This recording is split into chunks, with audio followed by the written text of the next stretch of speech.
How's your dear mother getting on?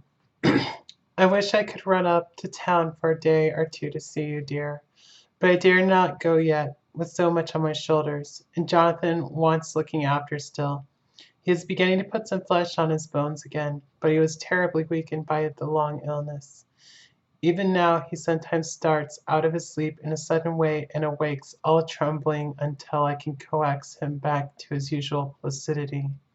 However, thank God these occasions grow less frequent as the days go on, and they will in time pass away altogether, I trust.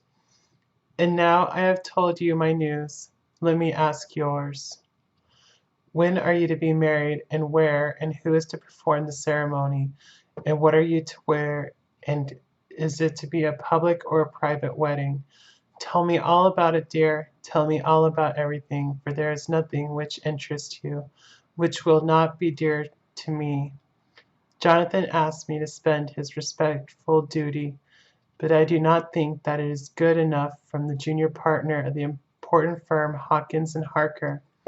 And so, as you love me, and he loves me, and I love you with all the moods and tenses of the verb, I send you simply his love instead. Goodbye, my dearest Lucy, and all blessings on you. Yours, Mina Harker. Report from Patrick Hennessy, M.D., M.R.C., S.L.K., Q.C.P.I., etc., to John Seward, M.D. 20 September. My dear Sir, in accordance with your wishes, I enclose report of the conditions of everything left in my charge with regard to patient Renfield. There is more to say. He has had another outbreak which might have had a dreadful ending, but which, as it fortunately happened, was unattended with any unhappy results.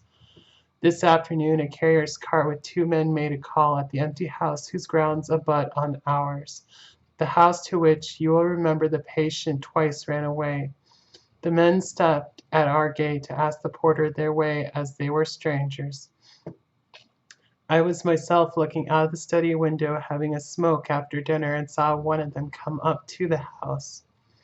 As he passed the window of Renfield's room, the patient began to rate him from within, and called him all the foul names he could lay his tongue to.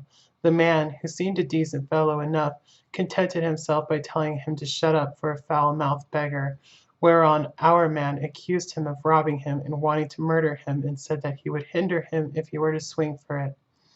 I opened the window and signed to the man not to notice, so he contented himself, after looking the place over and making up his mind as to what kind of a place he had got to, by saying, "Lor, bless you, sir, I wouldn't mind what was said to me in a bloomin' madhouse. I pity ye and the governor for having to live in the house with a wild beast like that."